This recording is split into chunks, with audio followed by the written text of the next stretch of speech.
beginning of this one. There we go. Okay. So usual plan, we'll have a couple of minutes of silence and then I'm going to kick off with the presentation. So we're going to go with our silences now. Welcome everyone to our virtual staff room on this, our Techy Tuesday for April. These are all the updates that came into my inbox during March. I'm sure many of them you will already be seeing, but there might be some that you've missed. So hopefully you'll find this a useful activity. And we're going to start with a little bit more information about your Meet Quality Tool section in the admin panel. It basically tells you a little bit more about the actual bandwidth being used and what bandwidth was available.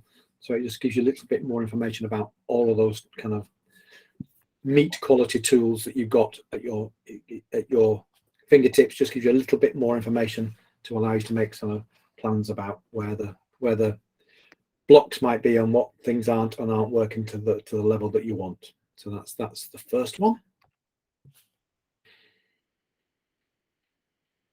This again is just a slight improvement. You've already got the audit logs, they're already in your admin panel, but you're now getting a little bit more information about external users, which I think might be quite useful. It'll tell you about anything that they've moved, anything that they share, and access. I've forgot what is the ACL access something log. I forgot what the C stands for now. Control list. Actually, active control list. That's the one. Yeah. So it's basically all the kind of events that get attached to that particular group of things. When you drives and docs and team drives and all those kinds of things. But I'll put the link in there. If you need to go and look at that in a little bit more detail. But it's kind of useful for those things that you are allowed. So those people that you are allowing to share externally, to see what happens to those documents when they go out and to do that investigation might actually be quite a useful exercise. Probably not one you're going to do every day, but certainly one to do kind of periodically, just to give yourself a flavour of how those external documents are being used once they get shared beyond your kind of domain. So that's more information in the Drive events. If you are using any Chrome-based for meetings, you can now decide when the screens get turned off, which is really great. So if you're busy trying to make sure that every little cost of all your electricity and heating and things is a minimum, one, because it's environmentally much more sensible thing to do, but two, also because it reduces your bill, and as the bills are going through the roof at the moment, it seems very sensible.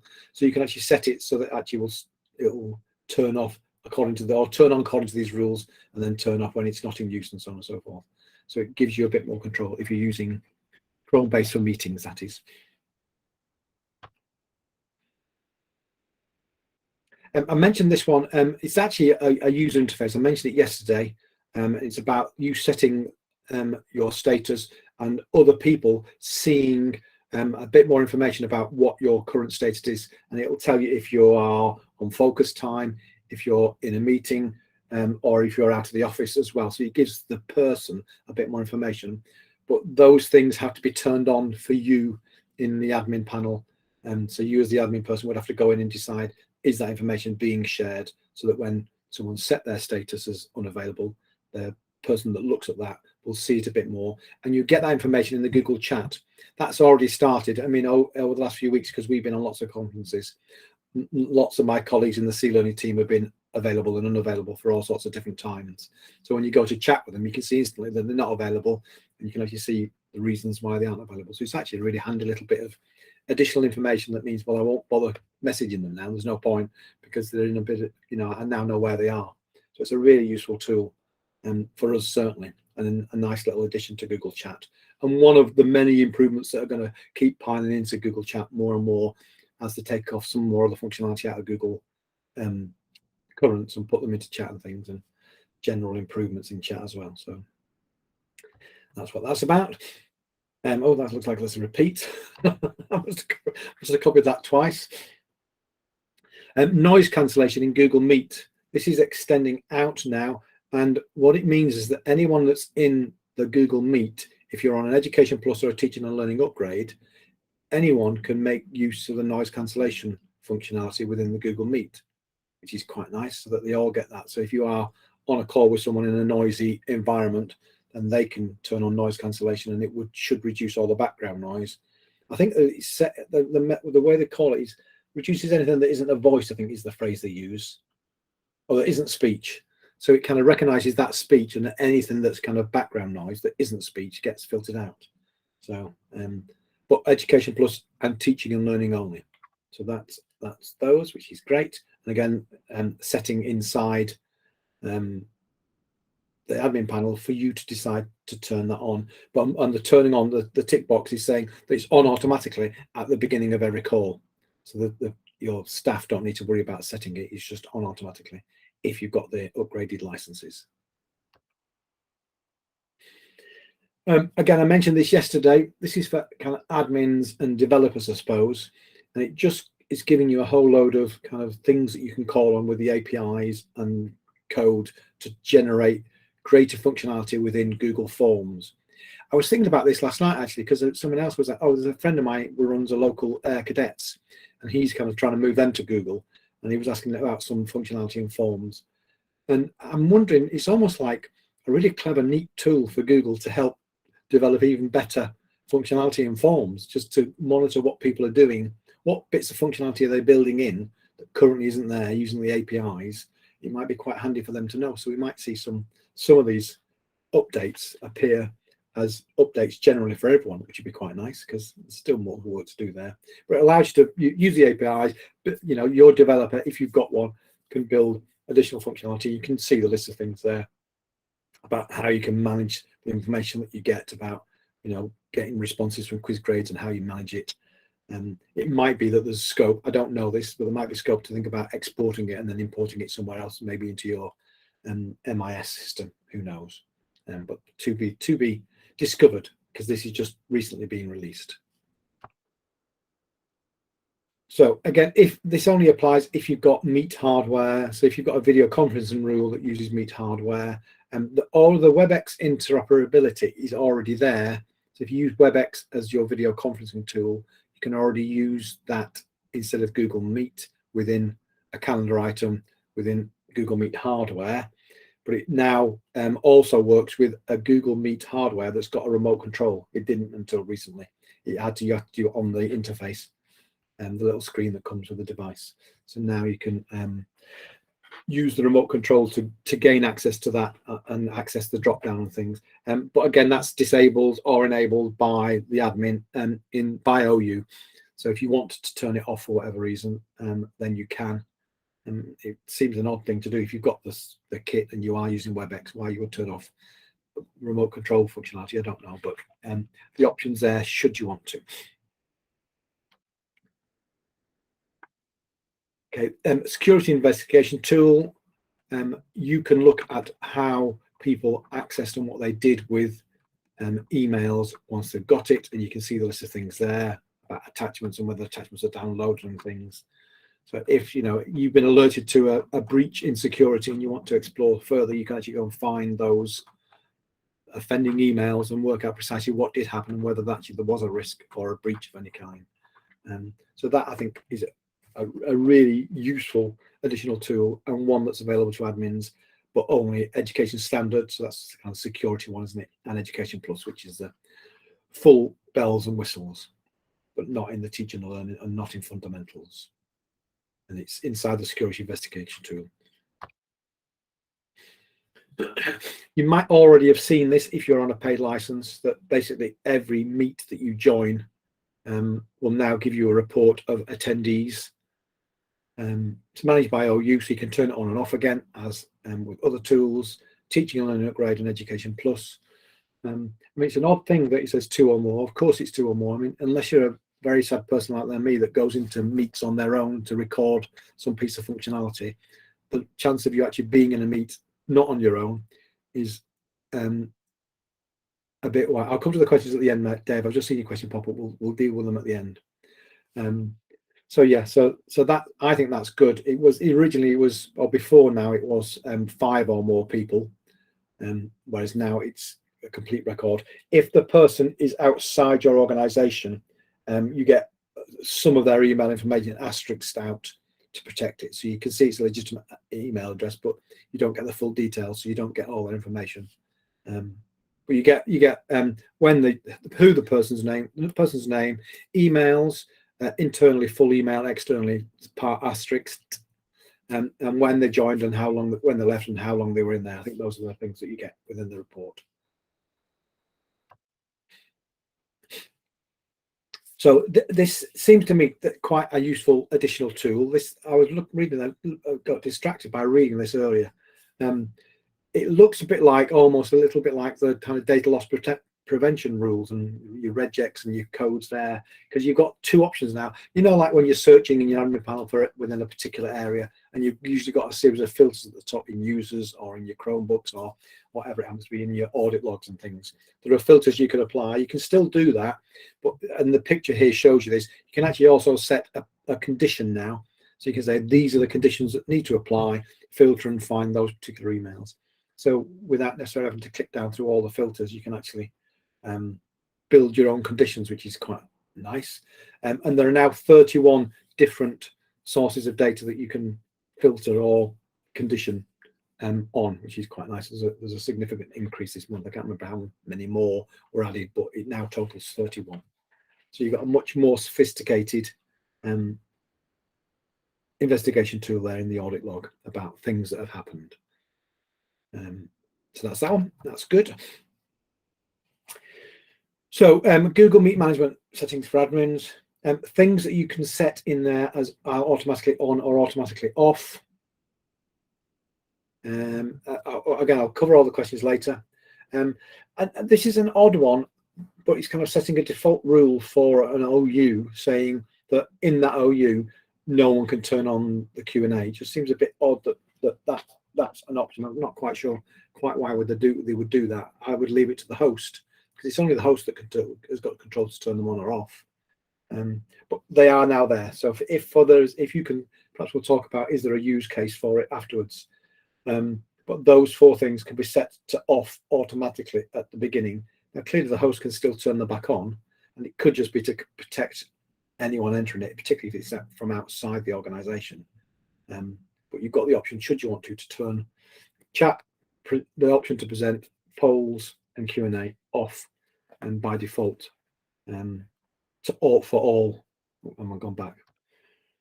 Google Meets. Then that again is in the admin panel. You can see the breadcrumb trail across the top, which is good. And that's it. That was a quick one. Most of the updates were for interface, which was yesterday, which I know Dave and Karen both attended, so that's good. So you got those yesterday anyway. So let's just have a quick look at those questions whilst we're there, and comments.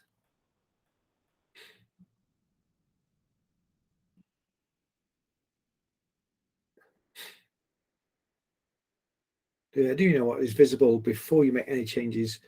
What's the default? I think the default is that you're always active unless you change it. So people will see that. And then in terms of what people see in your calendar, I mean, in the chat, you don't see anything in their calendar if they're active.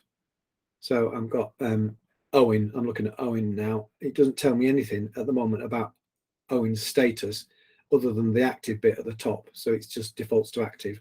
But in that bit at the top of the name, you'll find, I'll share this tab so you can see it. So at the top here, you'll see that currently Owen is active. And I'll be able to see if he's declared he's out of the office, if he's using focus time tool in the calendar, it'll tell me he's on focus time and those kind of things. That's where it will appear. But the default is whatever default. Owen, can you change your status to something else? One of the other options, and then just and you can do it in your mail or in your calendar, doesn't matter, it's the same thing. There you go. So you can see now he's changed his status. Yeah, so he's now available until 12:51 when he's got to scoot off for another meeting and things. So it shows you how it changes. But you've just got more options. Basically, that's what it's showing you. You've got a greater range of options available. Okay. I don't think there's a default setting for it. I don't think you're able to turn that functionality off in the admin panel. It's just kind of baked in now. So there isn't a default. It's just tied into that user. There is some AI behind it. So it tries to, you may have noticed, and I don't think we've covered it in the updates, but you may have noticed if you use, because I've got multiple accounts going on and I've got multiple accounts on my phone, occasionally now when I sign into desktop, it says, do you want to mute notifications on your mobile device whilst you're using your desktop? Which is quite nice because it stops me getting those repeated email notifications, and I think that's linked to your presence or otherwise, as indicated at this point. Yeah. Within chat, and that also ties into your calendar, because when you put an event on your calendar, if it's show busy, then quite often that pulls through to show that you're not active. Oh, right. Okay. Yeah. And the new update release is you being able to show the use of additional kind of statuses. Yes. In your calendar. That's what that's about. But you've also, in a Chromebook, you've also got a notifications option in your kind of taskbar in the bottom right, haven't you? You can decide what you get notifications on, and you can turn them off. Yeah, turn you can do not mute them when you're disturb, presenting. Yeah. and you don't get any. I didn't do it today, actually, but it is off, so I shouldn't get any. Yeah.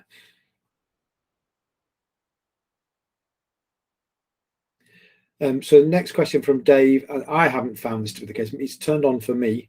But the question was, has anyone come across a situation where turning noise cancellation on has a negative impact? Does it significantly impact on the processor? Because Meet's quite processor heavy already, isn't it? I would have thought for audio, it's not going to have that much of an impact. You know, your savings, if your bandwidth is low, is going to be by disabling video rather than turning on or off noise cancellation. Yeah. I kind of just think it should be baked in. I can't even think of a use case where I wouldn't want it on. Yeah, no, I can't think of a time when it wouldn't, because you're going to get better, even if it's just traffic noise, it should filter that out, shouldn't it? Or kids moving between lessons. James is suggesting that noise cancellation is a must in primaries. That it might well be that there's a higher level of noise there, when they're moving around and things. Although they don't tend to move around as much to the primaries, because they tend to be in the same class most of the time. I mean, for us as a business, our use case is, if we're on the road, in a service station, then being able to use noise cancellation is a great asset. But there are peaks and troughs of noise in most schools, aren't there? So that would also be the case there.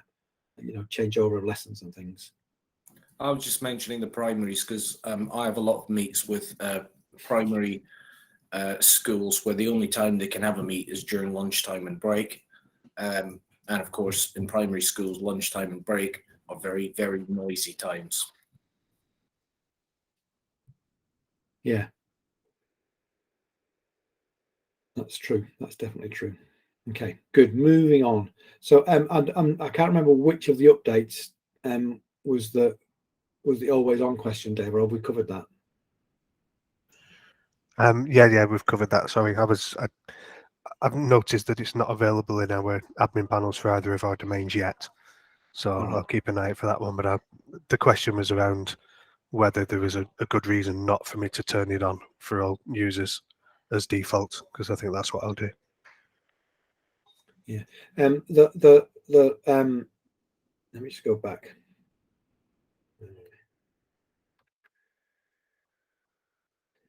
The log changes. I'm just looking. Yeah. So that it was late. Let me just see if I can find the email, because the emails do give me the when it's happening, Karen, and I just didn't actually bother to put it in. And let me see if I can just quickly find it. Improved announcement. No, that's Braille. I think it's a reasonable request for future versions of this, though, Paul. Because you're obviously doing all the work for us in pulling this info together. If you're pulling it from those emails, maybe just include the release date and expected rollout time. It says rapid release and scheduled release domains. It's got an extended rollout. So it's normally sort of 15-ish days, they say. But it says it's saying potentially longer than that. But it's starting on March the 22nd. So we're only just 2 weeks away from that, aren't we, really? So we're sometime soon. And they just don't do all the servers all at once. I presume they do it across, a number of domains at a time, just a few million at a time, just to make it more manageable for them. So it should be here pretty soon. James, you want to have a quick look, see if it's available in GApps 3DU while we talk? Are you happy to do that? What am I looking for? The noise cancellation? No, the updated and improved audit logs. See if you can change it from filter modes to condition builder mode, because they're buttons at the top from filter to, you've got a condition builder option across the top. You've got a filter and just there, in case you're looking at my screen still. So you should be able to flip between the two if you're in the audit and investigation bit. Which I presume is under reports, isn't it? The audit log. No. I'll stop sharing that now.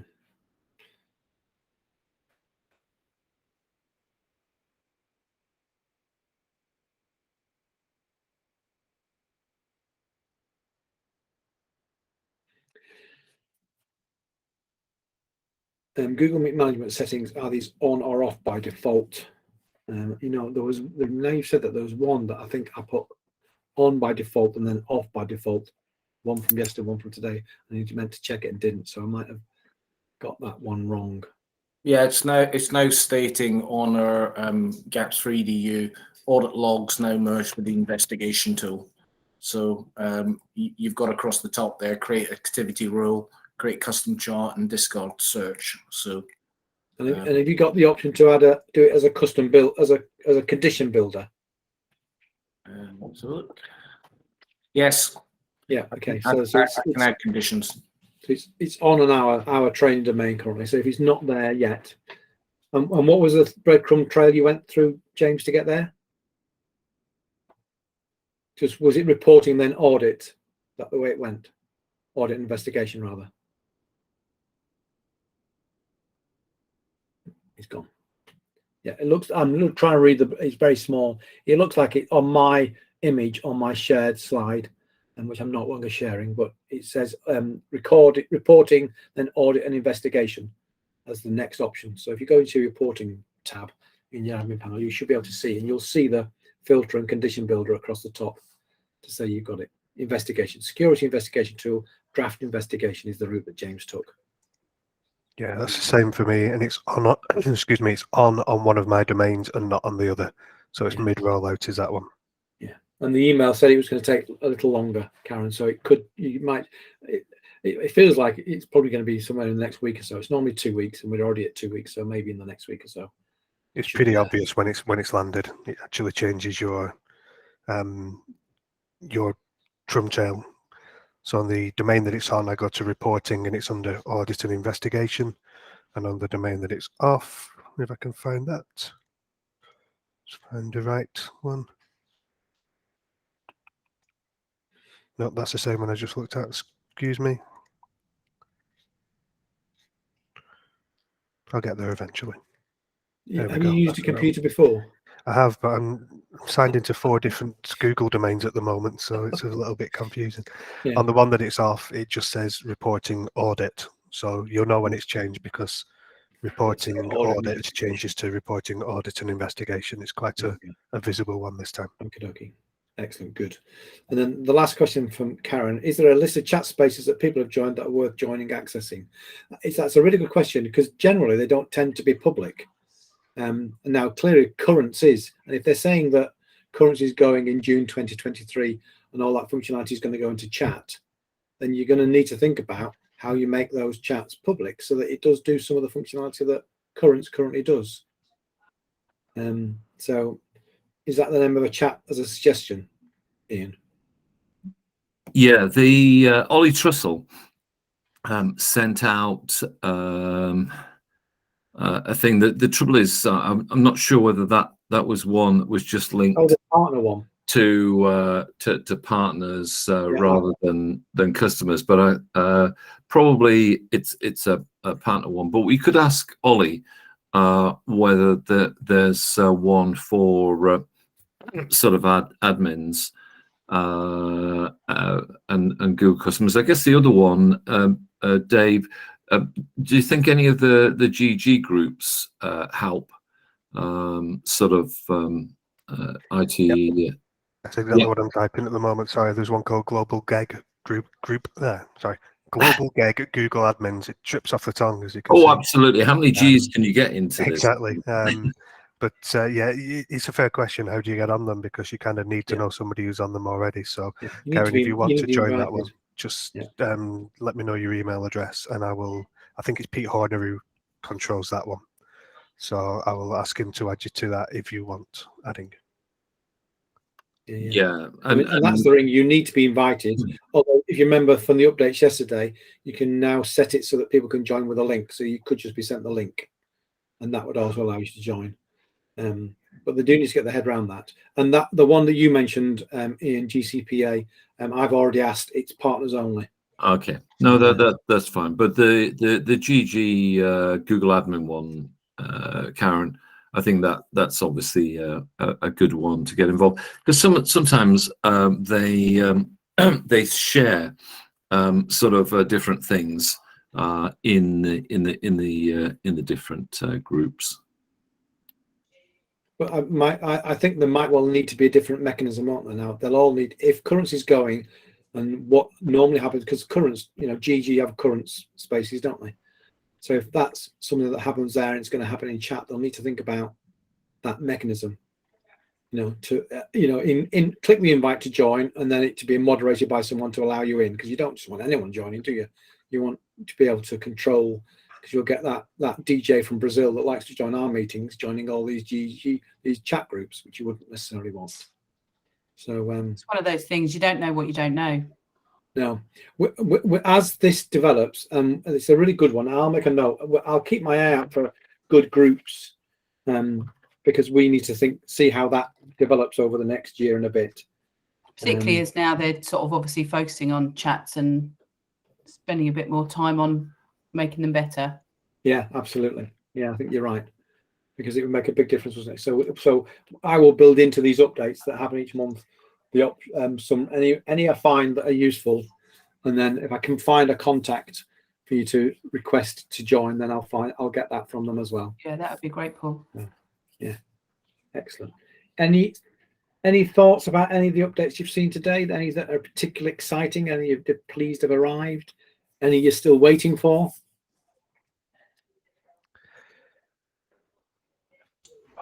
I think the chat thing will be useful, not necessarily at school level necessarily, but kind of a headquarters of, like, for our trust, having that kind of across the HQ team will be quite good. Knowing, can I bother them? Can I not? Oh, they haven't responded. Why not? Oh, I can see that they're in a meeting for most of the day or whatever. Particularly if they haven't shared their calendar with you, or you kind of can't see the detail. So that will be really useful. You can also make calendar events with people inside the chat. You can use the Meet bot, which works, but you've got to remember the precise language is a bit unforgiving if you don't get the wording exactly right. But in the plus, where the little speech bar is at the bottom, click on the plus sign there. All the things you add are in there, and I think you've got buttons in the actual speech bar itself, which give you a shortcut. I think someone was saying yesterday, we do it loads with people who say, "Look, have you got 5 minutes?" And someone says yes, and we just click the Meet button in there, and we just go and just stick a Meet link straight in there. And then the plus sign, you've got you can add drive files, and you can just select a drive file to add into there, or you can go for a calendar invitation. That's in chats, but in the spaces, it actually lists docs, slides, and sheets, so you can actually you don't have to. You can go drive file for an existing file, but you can create a brand new doc, slide, or a sheet inside the space, which is really neat. And you can still, when you do the calendar invite, the little side panel opens up with their calendar and yours, so you can actually see when they're available and select a time that suits you both. So it's I've seen something recent that's coming the other way around as well, isn't it? That you can start meets from within docs, slides, and sheets as well. I think that's imminent. What there's functionality if you choose to share a tab from within. So if you're in a document, you choose the share button there, and the people in the meet will appear in a side panel as little video feeds. I thought I'd seen something recently to suggest that you could instigate a meeting from within a doc, sheet, or slides file, and that would kind of open up with that file being presented. Oh, right, okay. I think it's incoming. I don't think it's landed yet. Or maybe I just inferred from it what I thought maybe the title of the email and didn't read Maybe the full just detail. make it update, to be honest. Could well, it's what we do, Karen. Did no one tell you? I've not heard that. Not to say that's not true. It could well be true. You try your best to make sure you've got all the updates, but I'm sure that there are some that we would have missed. We do try our best, but we're bound to have missed some, haven't we? But yeah, I do know for that what I said is certainly going to be true. If you choose to present to a meeting from within a doc or sheet or a slide, and the video feeds will appear down the right hand side. I know that's going to happen, because I've seen videos with that in. So that's public knowledge, and they're a public video, so I don't need to worry about not sharing that. So, but whether the reverse is going to be true, and it can't be difficult, can it? Because there's a meet button in chat, there's a meet button in your mail, and there's a meet button in calendar, and there's a meet button in events, there's a meet button in Google Classroom. So it's not like they haven't built it into other places. So it's a useful thing, isn't it? You know, do this, finish this document, and invite me to a meet when you're done. You know, it's kind of it's a workflow, isn't it? Rather than going to a separate meet or going to chat to say, are you free now? Can you actually do it from within the document? Would be really slick. All those fractional changes, I think, make a really big difference to your overall efficiency, don't they? I think it's that they're building in the interoperability to all tools, aren't they? So that you can jump from one to another, irrespective of what you're in. Yeah, absolutely. Already, and that would make sense for that to be a thing. If not, then I'll suggest it as a feature development. We'll start a campaign. If it's not on next month, Paul, then remind me. Yeah. I don't think it works quite that quickly, Dave. I might wait a couple of months if that's okay. Well, if I've seen it, then it's likely to be coming in the next month, isn't it? Yeah, that's true. Yeah. Okay. Or maybe it was under NDA and I shouldn't have said anything. Yeah. Well, you would have had a thunderbolt would have come down from the ceiling if that happened. I've had LED flashing installed above my desk to prevent that. It happens too many times. So. Well, in terms of keeping informed from other sources, Karen, I don't know whether have you done the Google Trainer cert, because if you get involved in a group from that, you get to see a lot of information coming down early. So if you do your Google Trainer certification, and then you'll be invited to the Google Trainers group, and you tend to get a lot of information directly from Google that way. So that's not one that I can invite you to, but if you do the Trainer cert, then, or I say Trainer or Innovator, although Trainer's a lot more accessible, particularly seeing as Innovator hasn't been announced for this year yet. Yeah. Or Coach. Oh yeah, Coach. Yeah, it's included in Coach now, isn't it? Yeah, it is. Yeah. But you also get them early. It's under NDA, so you've got to keep your wits about you about what you are and aren't allowed to share, which always leaves me slightly worried. I'm sure I haven't got LED flashing, so I'm going to risk it. I'm sure I've broken the NDA a couple of times. Things that are imminently about to appear, but you just get so excited when you think that's a great piece of functionality, and just sometimes forget yourself. It's not a malicious leak, but so yeah. But it's useful to know what's coming. And they just started with the trainers and coaches and innovators. They just started a quarterly survey where they're going to be asking us what do we think and what could they do better. So you can also start to influence what they do give you. So they're good groups to be involved in, actually. And just aside from being, the not badges are nice to have, because who doesn't love a badge? Actually, the community as a whole are generous and knowledgeable, and the great group to be in is a real plus. And in your role, it's a great group to be able to rely on. I frequently kind of post and say, anyone had a thought about this and what do you think? And you get, a plethora of responses, which kind of is really a useful way to deal with issues. You're thinking, well, how do I deal with this one? So there are great groups. So I would recommend them.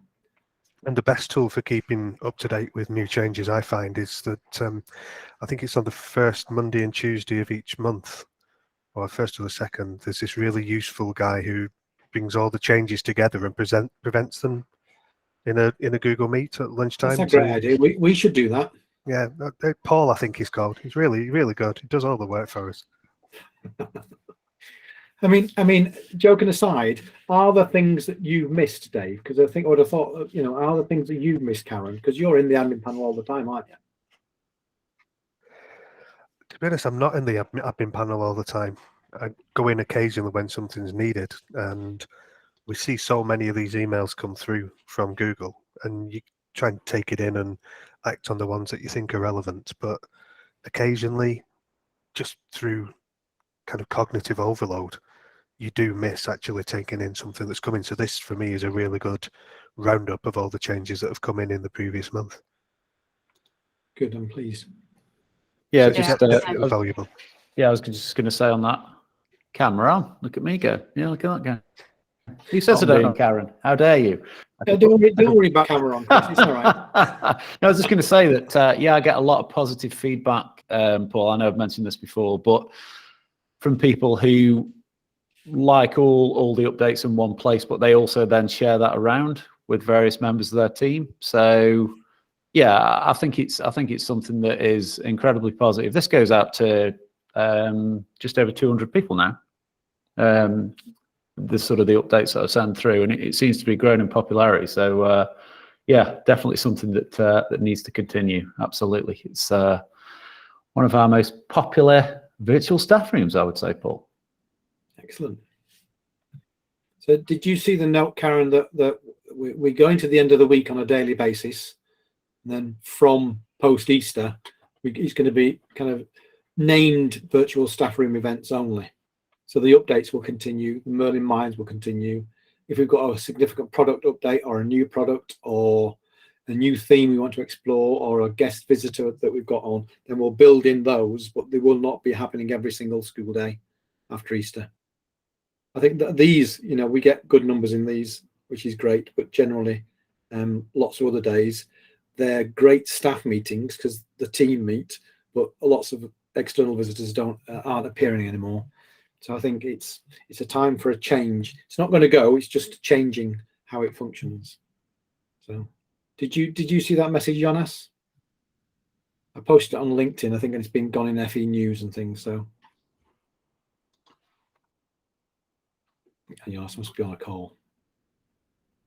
Just a question actually to everyone. So for the all of these updates that Google is sending out, what are you doing with those, and how are you sharing those with your users, particularly for those schools or for those that have got more than just the one school? I think, Dave, you've got quite a few schools. So I mean, are you sharing some of these to teachers, to SLT, or I don't know, what are you doing?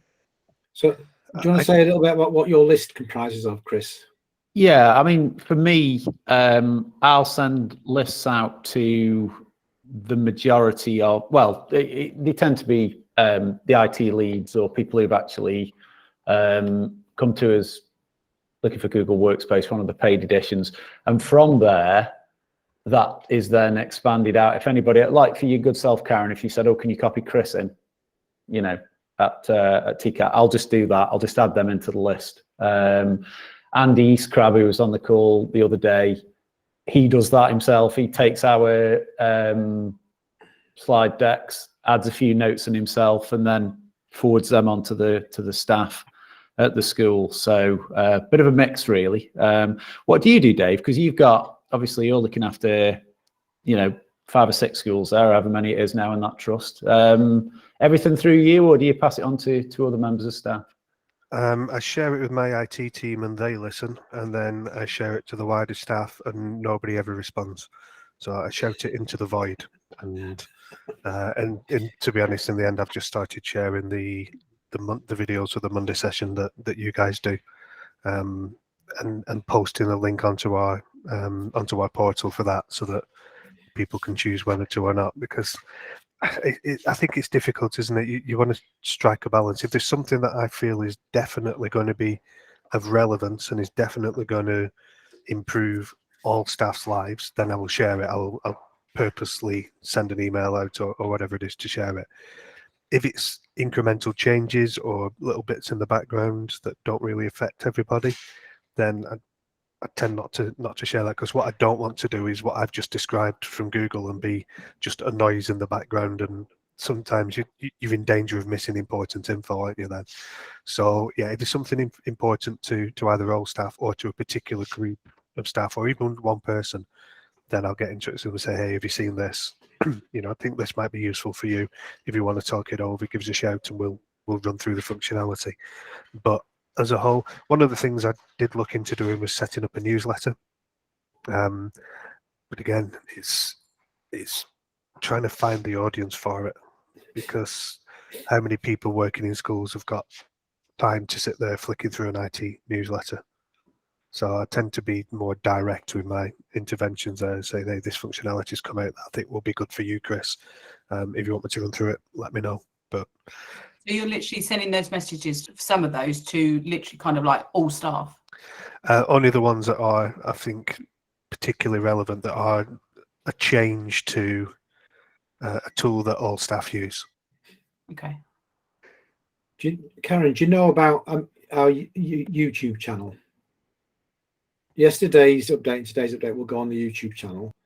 Yeah. If we did a particular update that you think's got particular relevance, you can send a YouTube link with a timestamp, so it starts at a particular time.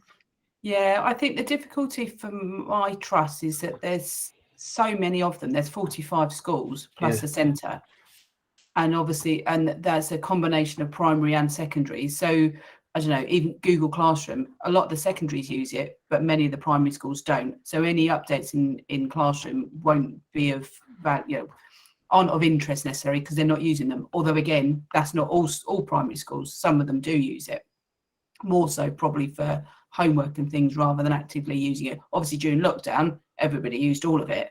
So I find for some of the things, when I look through, I sort of, Melissa and I, who I know jumped on it before, we've almost got a separate document now that we use to record each of the updates, whether it's on this call, whether it's something we've picked up from another session or a training session or something. And then we discuss, okay, who wants to know about this? Is that our leading prac team? Is it actually we should share it with everybody, because is it with the security team, with our SEN lead, or whoever it might be? Because obviously she's going on some sessions for other things that I'm not going on. So we kind of share the messages between.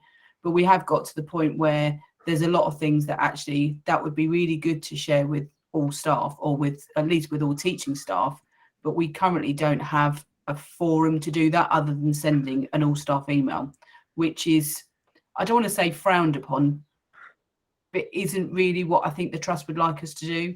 So we're sort of thinking about putting together some kind of, I don't know, Google champion network, if you like. So key people in some of the schools that are a bit more interested in these type of things, that can then, we can share the messages with them. They can then think about, okay, in my school, I know my school, and therefore I will share that further on, or actually that isn't valid for my school, so I'm not going to do that because I don't know all of the schools at that level of detail.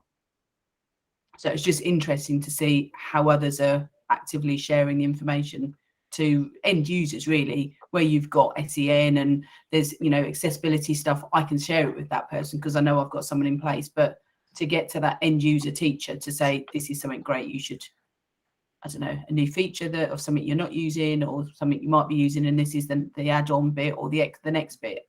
That's the bit that I'm kind of missing. I think that champion model works really well if you've got people who have the time, and that's always been the barrier that I found. I tried to set that up during lockdown, and during lockdown people had a bit more time, so I had a group that met. I think met monthly. Yeah, I think it was monthly, and that had representation from each school, and that was great for sharing practice, not just Google related, but sharing best practice ideas. We'd set up a shared agenda, but it was a good vehicle then for sharing that out and distributing it so that you've got at least to each school. And then you've got somebody who locally knows the users, who can say, actually, Bob would do well by using that, or Rahana would do well by being told about that. Because you're right, particularly when you trust the size of yours, Karen, you can't possibly know who your users are and what they need to know. So yeah, I don't want to send everything to everybody all the time, because then they're just going to get that noise thing of literally, it was another one. I don't know what it is. Somebody will tell me about it if I need to know. Yeah, and quite often people will just discover new functionality anyway. So what you're trying to do is get the art of the possible across to people. Yeah, and the thing is also, if I can get this in place, and it's sort of something for me to do this year, so I've still got a little time to get it done, but to also have the messages come back up that they've tried something, they found a new feature, whether like more from the teaching and learning, that actually they can share back the other way, which I think there will be for some things. They are like, from a teaching and learning, from pedagogy, there is a route to kind of get those things, but then where it's more kind of the IT side of that, where it kind of, particularly in Google, where it kind of links together, I don't think we've got a route to kind of share those best practice, new ideas, etc. So I'm hoping that route will maybe set up a space within Google Chat. You know, that's a purpose for that might be a good spaces, starting point, actually, because it's actually demonstrating one of the tools, then, isn't it? Oh, I was also wondering whether now, when it eventually arrives, and it'll be arriving fairly soon, you can actually allow someone to join just with the link to a Google Space. Whether if there's a central place that they go to, you know, if you've got a VLE or something that your staff go to on a regular basis, you can post it there saying we're exploring the use of chat. Here's a chat. This will be about this topic. This will be about this topic, and you could have some key topics that they might, and then people could elect to join in the first instance and just see if that might be the start of a better communication route. Yeah, the only thing, Paul and Karen, is when you create these groups, do you have an ICT coordinator in each of the schools, Karen? Maybe. Not always. Okay, but somebody who would be the thing is, because we're so big, because we might have a primary computing lead. Yeah, that's dealing very much on the computer science side of things, so might not be the best person to go, here's some new Google stuff, let's share. I've also then got some IT techs on site. I've got some schools that have got external IT, so it's literally like a massive, there's so many different combinations. There's probably somebody on site that I could probably contact, even if it's just the person that does the reset passwords. They've probably got some more insight than somebody else. No, that's fine. The reason for asking the question is there's a scale, sort of numbers, sort of game playing here. So you need to have, let's say you had a chat group with somebody from all of the schools across the trust in there, and I put a question in, and I don't get an answer for 24 hours or 48 hours or whatever it is, then the time that first time I do it, maybe I'll say it's okay, I'll try again. Sorry. The second time I probably sort of say I won't do it. Whereas if you've got enough people in there, then you get a dynamic sort of happening where people do answer the questions and so on and so forth. So you just have to have enough people, sort of thing. And Paul can share with you how it worked up in with some of the college groups in terms of it becomes self-sustaining. That's the point. Okay. Yeah, thank you. One of the things that we did notice, and it wasn't our intention, is that the chat group almost became like a metric that we could measure our success with. Because in the early days, it was, what was that thing? Where did that button go? How do I do this?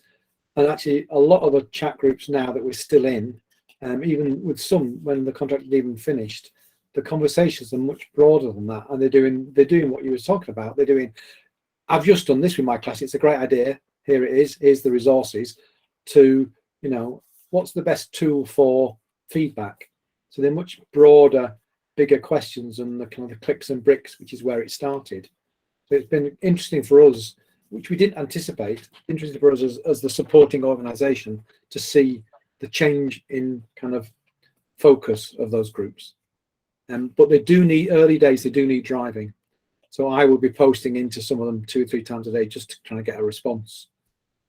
But eventually, once they're picked up, they can be really powerful tools. And the first thing to show people is how to mute notifications, because otherwise they'll soon get sick of all the bings and bongs. I think that's really key, because you don't want to turn people off using a tool before they've started to use it. So, and I think from my experience is be selective with how many of these spaces that you create. You don't want to create too many and have them all like tumbleweed with nothing being posted in them. So rather than creating one for every subject, maybe just create one for primary and one for secondary to start with, and then when they get too busy, then's the time to start separating it out. Yeah. That's a good idea, and you almost want it that the history teacher says, "This is great. I'm really enjoying this. Can I have one just for history teachers?" Almost you want this to be driven by the staff, almost, rather than when they realise its potential. That would be so it grew organically rather than it being driven, because it's what you want. That's kind of your role, isn't it? You want to build in obsolescence in your role, that the development within your staff is almost self-generating, and there'll always be a need for that key person to drive and to steer it all. You're never going to make yourself obsolete, but there are some functions like those informal chats and sharing of good practice that once they've taken off, you can take a step back, can't you, and just watch it happen, which is what you want, really, because you've got other things you need to be getting on with. Yeah, absolutely. I think Thank you, guys. That's really helpful.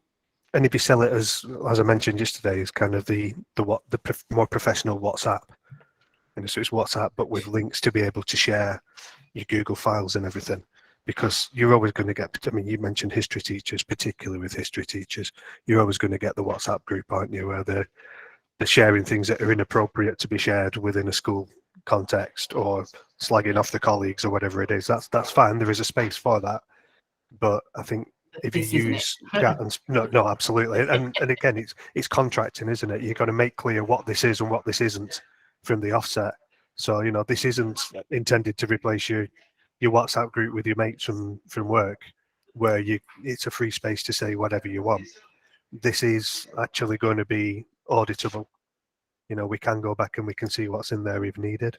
So keep it professional, but look at it as a professional version of that. It's in its instantaneous nature, but also the ability to just pull in very easily Google Meets, all the various documents type, links to Google Drive and all. I think it can be a really beneficial space, but it's key to contract in the first place what the space is actually for. Yeah, brilliant. Thank you. Excellent. So we are fast approaching the hour, the witching hour. So I'm going to stop the recording. So these will go up onto our